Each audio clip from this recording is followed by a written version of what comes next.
guys, today I'm doing a special order custom mirror.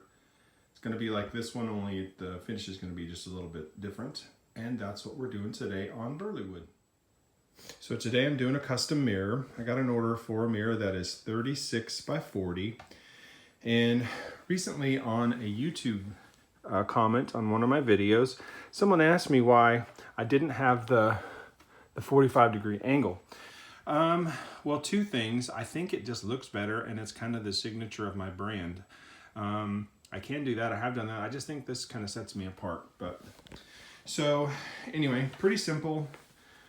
Measure 36 on that. And then between the other two, it has to be 40. So what I did was I spaced this end and this end to 40.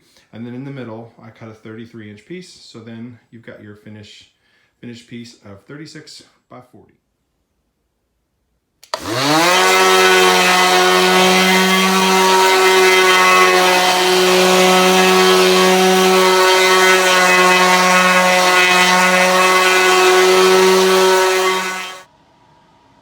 All right, so mixed up a little bit of black and gray and white.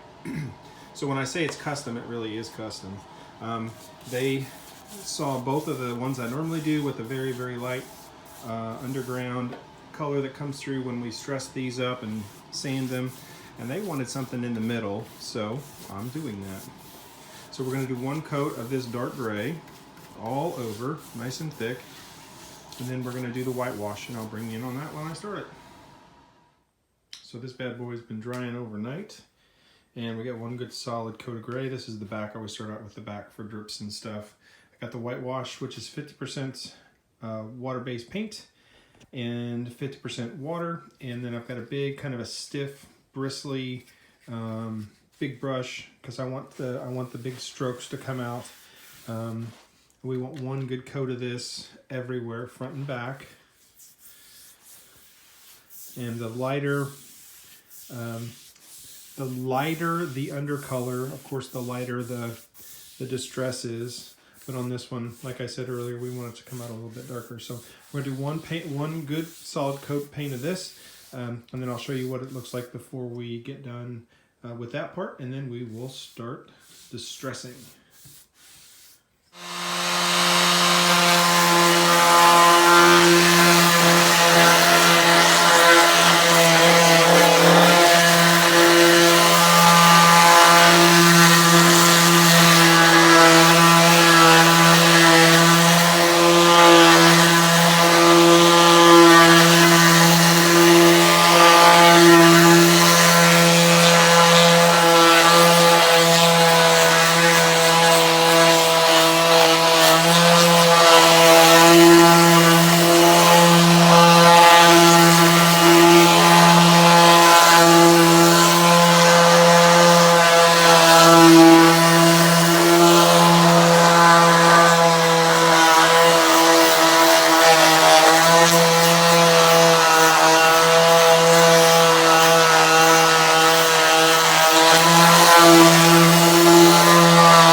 Okay, so this is the one coat of the darker gray and the lighter coat of the whitewash, 50% white latex paint and 50% water.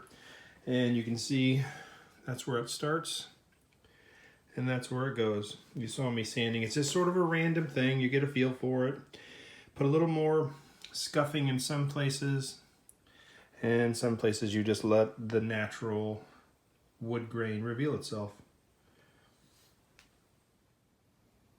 Sanding and distressing is done. Moving on to the clear polyurethane. And right now this is my favorite one. Doing so many of these mirrors in special orders. It's inexpensive and it works well. We're going to do 2 coats of this. And I put it on with a cloth, good thick coat. Make sure you get it in everywhere. And I cover that and let it sit for about 5 minutes, and then I make sure there are no drips. Easy to miss the drips with this stuff, it's very thin. Anyway, that's the first coat. Flip it all over, get every little bit of it, make sure there's no drips, and I'll do a second coat. And that's it. And then I'll show you how to put the mirror on the back, and then we'll have a finished piece. So last step,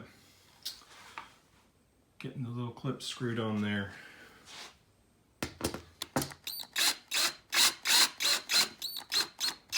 Sure you don't go too hard, it'll break the mirror. That's it. Completely done. I'll show you what the final product looks like. All done. This is one of the biggest mirrors that I make.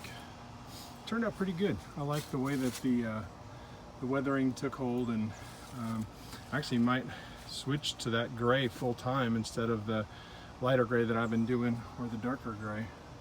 Anyway, if you live in Wilmington, North Carolina and need a last minute Christmas gift, get a hold of me.